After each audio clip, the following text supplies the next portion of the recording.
Good morning student, welcome back to आज farmers palette. Last class में structure of amino acid, type of amino acid complete कर लेते थे बेटा। Proteins के रिगार्डिंग हमने कुछ कॉन्सेप्ट आपको बताए थे। मैंने पेप्टाइड बॉन्ड के बारे में कुछ इंफॉर्मेशन डिस्कस। टुडे आज हम लोग क्या करेंगे बेटा, फॉर्मेशन ऑफ प्रोटीन का एक कॉन्सेप्ट है, उस कॉन्सेप्ट को क्या करेंगे, स्टार्ट करेंगे। तो that is formation of protein. Formation of protein. As we discussed in earlier class, I was told you that when two or more amino acid bind with each other, then it forms peptide bond. And when there are so many peptide bond formed and they mix together, that is polypeptide, and that polypeptide is known as protein. I have already discussed। उसी concept को मैंने आज यहाँ पर लिख दिया बेटा, आपको अपनी कॉपी में लिखनी है इस पॉइंट को। क्या है यहाँ पर कि protein are made up of different type of amino acid. No doubt, जितने भी प्रोटीन होते हैं बेटा, all proteins are made up of amino acid. Where amino acid bound with another amino acid through a peptide bond. Obviously, when two amino acid bond with each other, then form a peptide bond. I have already told you. The formation of peptide bond continuously occurs between different amino acids. As I earlier told you, continuously peptide bond का क्या होते जाता है बेटा, formation होते चला जाता है। जितने अमाइनो एसिड आते जाएंगे उतना ज्यादा पेप्टाइड बॉन्ड का फॉर्मेशन होगा। Peptide bond continuously occurs between different amino acids and form polypeptide bond. Obviously, when two or more peptide bond form, that peptide bond is known as polypeptide because the numbering is increasing continuously. This polypeptide can be known as protein. That's why we can say protein is a polypeptide. Obviously, जो proteins होते हैं बेटा, protein का जो nature होता है वो क्या होता है, polypeptide का होता है। तो फॉर्मेशन ऑफ प्रोटीन अगर आपसे कॉन्सेप्ट में पूछा जाए एसक्यूएल एग्जामिनेशंस में या तो आपके नीट के रिगार्डिंग, तो कॉन्सेप्ट हमें क्लियर रखना है कि दो अमाइनो एसिड के बीच में एक पेप्टाइड बॉन्ड बनते हैं। ऐसे बहुत सारे अमाइनो एसिड मिलेंगे तो पॉलीपेप्टाइड बनेगा, और उसी पॉलीपेप्टाइड को तो हम क्या बता रहे हैं, protein. That's polypeptide is known as protein. Protein की सिंथेसिस बॉडी में अलग से कोई अलग कॉन्सेप्ट नहीं है। जो भी अमाइनो एसिड है, आइदर एसेंशियल और non essential, when they mix together, when they bond together, then they form peptide और polypeptide bond, and that's polypeptide bond is known as protein. तो ये कॉन्सेप्ट ऑलरेडी हम लोग क्या कर चुके हैं, समझ चुके हैं। अब हम लोग देखते हैं कि एक्चुअली में ये प्रोटीन जो पॉलीपेप्टाइड है, ये पॉलीपेप्टाइड का फॉर्मेशन होता कैसे है, वी हैव टू डिस्कस। तो सबसे पहले हम लोग क्या देखते हैं बेटा कि मैंने एक अमाइनो एसिड के आपको स्ट्रक्चर दिया। मैंने आपको बताया था कि अमाइनो एसिड में क्या है भाई, तो कार्बोक्सिलिक ग्रुप। मैंने बताया था कि अमाइनो एसिड में क्या प्रेजेंट है, तो अमीनो ग्रुप, और उनके बीच में क्या प्रेजेंट है, कार्बन, और this one is R group, जो हम लोग चेंज कर रहे थे, glycine, alanine, serine, tyrosine, cysteine, glutamic, मतलब पूरे स्ट्रक्चर तो इन्हीं आर के बेस पर थे। That is the general formula of amino acid. That is carboxylic group. That is amino group. And that is carbon. तो ये कार्बन से इन दोनों के बीच में यही है क्या बेटा, एक अमीनो एसिड। तो हमने क्या देखा, that's बना अमाइनो एसिड। तो this बना is amino acid. Peptide bond because हम लोग डिस्कस कर रहे हैं, then we should have one more amino acid. तो हम लोग के पास एक और अमाइनो एसिड होना चाहिए।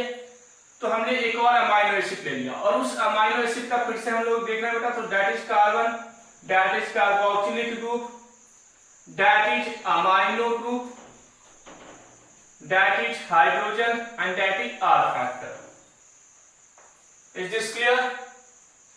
अब सुनना, अगर चाहो तो वन मोर अमाइनो एसिड लेते हैं, तो एक और अमाइनो एसिड फिर से ले लेते हैं बेटा, तो that is carboxylic group, that is amino group, that is R factor, and this one is H।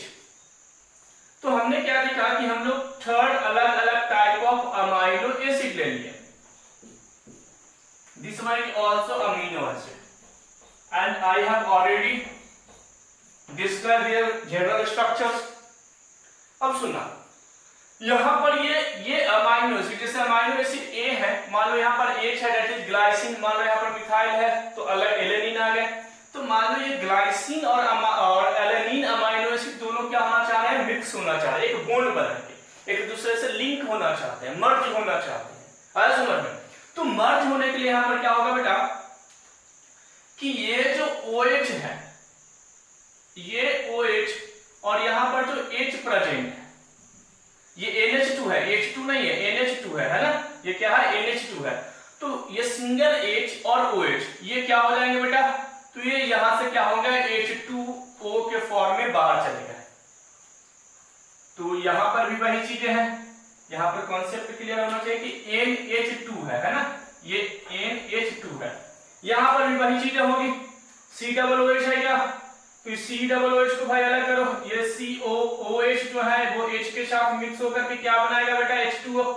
H और H कितने H हो गए, 2 एंड O, H2O वाटर के फॉर्म में बाहर हो गया। अब इसी इक्वेशन को देखते हैं नीचे, इसी कॉन्सेप्ट को देखते हैं। तो then that's amino acid become carbon that is CO, क्योंकि OH तो चला गया, this side NH2 obviously, this side R factor, this side H। यहां पर क्या बचेगा बेटा, तो that is carbon and that is CO R, this one is H and this one is N, है ना, only N होगा ना क्योंकि H तो चला गया, तो N2 है ना। इसके अलावा NH2, सॉरी यहां पर NH2 है ना, NH2 ammonia, NH2 NH3 NH ऐसे होते हैं, तो NH2 है, तो एक हाइड्रोजन गया है, तो यहां पर क्या रहेगा भाई, NH, क्या रहेगा बेटा, NH। ऐसे ही यहां पर एक और अमाइनो एसिड था, उसको अगर मिक्स करेंगे तो क्या होगा बेटा, NH और कार्बन, R फैक्टर प्रेजेंट है, COOH है और R है, यही है क्या स्ट्रक्चर। अब सुनना, यहां पर OH एक H के साथ बाहर चला गया, यहां पर क्या बचा है, NH। तो यहां पर जो इन दोनों के बीच में जो बॉन्ड बना है, ये CONH2 जो है बेटा, that is peptide bond, that is peptide bond. यहां पर भी वही हुआ, OH और H एक चला गया H2O में, तो अब क्या बचा, CONH, क्योंकि दो H है तो CONH यहां पे बचा, CONH। इस बॉन्ड को हम लोग क्या बोलते हैं, peptide bond, this one is peptide bond. Is this clear? तो peptide bond is actually CONH, जो CONH ग्रुप है, that group is known as peptide bond. अब हाउ दे फॉर्म, तो they form when two amino acid link together or bound together, then H2O will be released, यानी water will be released, water यहां से release होगा, and then CONH2 group will be formed, and that group is known as peptide bond. And when there are so many peptide bond formed continuously, that peptide bond is known as polypeptide, and that polypeptide bond is known as protein. Is this clear? यानी कि ये जितने भी चीजें हैं ये continuously ऐसे peptide bond बनते चले जाएंगे, और उन सारे पेप्टाइड बॉन्ड को हम क्या कहेंगे, बाद में प्रोटीन बोलेंगे। तो what is peptide bond, that is CONH2। How they form, is this clear, how they form, तो when two amino acid link together और bond together, then H2O will be released and CONH2 will be stay there, and that CONH2 is known as peptide bond. Is this clear? I hope that's all concept is clear. तो next concept पे आते हैं, that is formation of protein and formation of peptide bond. This one is formation of peptide bond. Formation of peptide bond. ये जो मैंने आपको concept बताया बेटा, ये किसका है, तो formation of peptide bond. Is this clear? Next concept पे आते हैं कि भाई फॉर्मेशन ऑफ पेप्टाइड बॉन्ड है। अब हम लोग आते हैं टाइप ऑफ प्रोटीन और स्ट्रक्चर ऑफ प्रोटीन पे। तो नेक्स्ट कॉन्सेप्ट है, मैं यहाँ पे आपको लिखता हूं टाइप ऑफ प्रोटीन, है ना, यहाँ पे आपको लिखते हैं, छोटा सा कॉन्सेप्ट है, बाकी इसको डिस्कस करेंगे, we will discuss in further class और नेक्स्ट क्लास। तो type of protein, type of protein की अगर मैं बात करूं बेटा, तो first one is primary protein. क्या है, primary protein, primary protein second one is secondary protein, third one is tertiary protein, and fourth one is quaternary protein.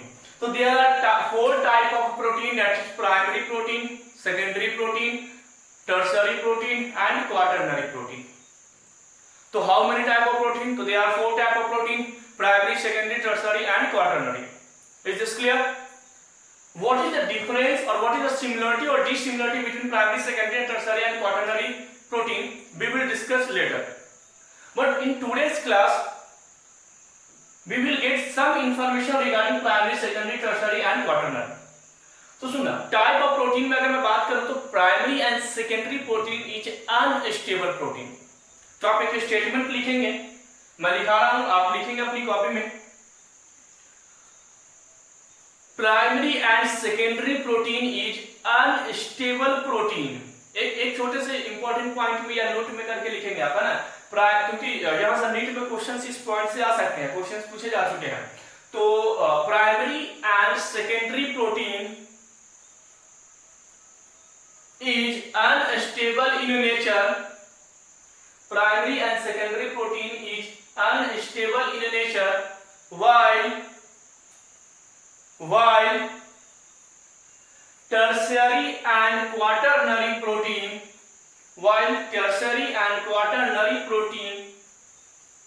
are stable in nature.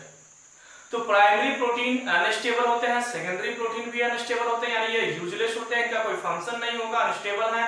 लेकिन जैसे ही प्रोटीन टर्सरी और quaternary stage में आएगा तो वो stable हो जाएगा बेटा.